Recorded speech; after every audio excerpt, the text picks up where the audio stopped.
Well, hello everyone, and welcome back to another daily devotion. This devotion I'm recording for broadcast on Monday, September 26th of 2022.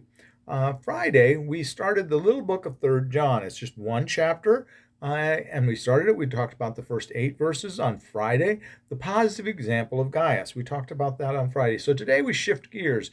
We're going to pick up the rest of the chapter, verses 9 through 15. And here we are talking about Diotrephes and also Demetrius. Demetrius is a positive example again, but we don't talk about him a great deal other than just kind of mention him in chapter or in verse 12 here. But Diotrephes is the one that we're setting up as the bad example. And I think if you listen, we can, we sadly, we all can say, aha, that kind of reminds me of someone I once knew. The more things change, the more they stay the same, as they say. If you remember the First and Second Corinthians, those books are all about the conflict that was going on in the church in Corinth, and it doesn't change because First Clement is written about the church in Corinth, and Clement is writing a letter there trying to straighten them out. And it seems like there's, at least in that letter, I see some parallels to this, what we're talking about here with Diotrephes, and what he's doing in the church, causing division. So, without further ado, let's dive right into the very tail end of this book, 3rd John. We're looking at verses 9 to 15 in the single chapter. Again, it's only one chapter long. I have written something to the church, but Diotrephes, who likes to put himself first, does not welcome us. So if I come, I will call attention to what he is doing in spreading false charges against us. And not content with those charges, he refuses to welcome the brothers and sisters, and even prevents those who want to do so, and expels them from the church. Beloved, do not imitate what is evil, but imitate what is good. Whoever does good is from God. Whoever does evil has not seen God.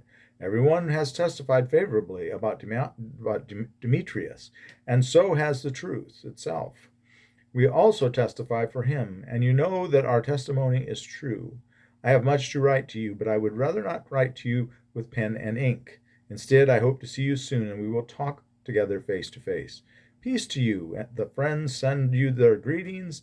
Greet the friends there, each by name. Okay. And again, Demetrius, he's whoever does good is from God, and whoever does evil has not seen God. This Diotrephes is not seen God apparently, but everyone says Demetrius is a great guy, and we say so too.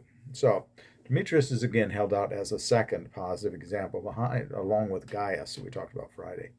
But Demetrius, unfortunately, is a character here, or excuse me, not Demetrius, Diotrephes. We get the right guy here. Don't blame poor Demetrius. Diotrephes has a big ego. And ego, my mentor Bob Moby has always said, when ego walks in the door, God walks out.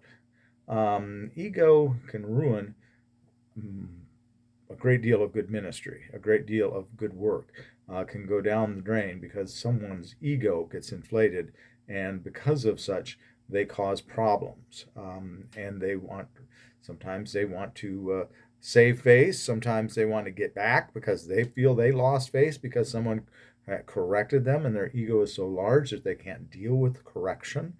You see that a lot in all aspects of human behavior, but it ought to be in the church. That's the point of what the elder is talking about here. These kinds of things may be of the world, but they shouldn't be in the church.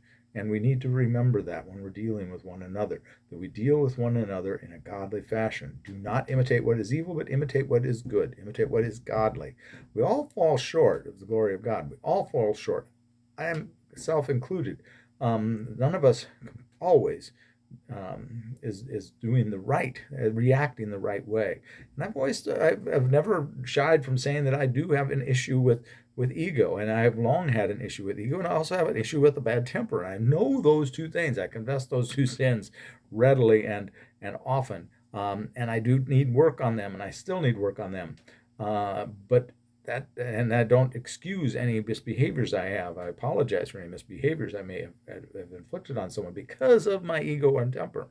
But I do work towards keeping them under check, and realize that is the earthly, the human in me, and not what should be godly.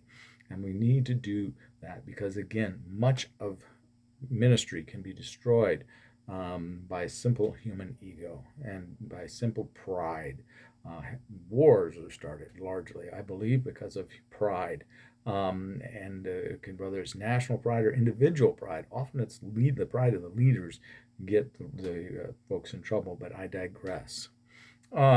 Here, it's not only that his pride of this Diotrephes fellow, it's not only his pride putting himself first, but yet he's also telling stories about others and flat out lying about them. He is spreading false charges against the elders. And remember back what's going on here. This is he part of this Gnostic movement, this Diotrephes, or is this a second issue? I'm not sure. Not 100% sure. I'm not sure anybody's 100% sure on that. It could be that he has an ulterior motive. Oftentimes, those that are causing trouble in the church or in any kind of an aspect in our lives, often there is an ulterior motive there. Sometimes they don't even understand it because they won't even admit it to themselves. I've encountered that in dealing with counseling folks for marital counseling. That sometimes they don't even know why they behave the way they do, and it takes a while to come around to understanding that. I understand that. I've lived that, done that, been there. Bought the shirt, as they say, a T-shirt. And I think that's what I've got for you today. Again, and here in the final greetings, verses 13, where he talks about, and 13 and 14, where he talks about he had much more to tell them. He doesn't want to write it. He wants to talk to them face to face. I have the same regrets I had about 2 John that I mentioned the other day. I really wish that he would have wrote it out so we could read it, so we could be benefit by his insight. For this elder is a wise soul, and a soul that we would do well to listen to. So let's listen to him and say, "Beloved, do not imitate what is evil, but imitate what is good." Maybe we need to make a shirt up for that. A T-shirt. Gotta love that. That's a good refrigerator phrase. Whoever does good is from God. Whoever does evil has not seen God. All right. That's what I've got for you today. Tomorrow we will start something new because we are done with 3 John. So have a blessed day, and please, please, please, as I always say, be a blessing to someone today. We'll see you later. God bless and bye-bye.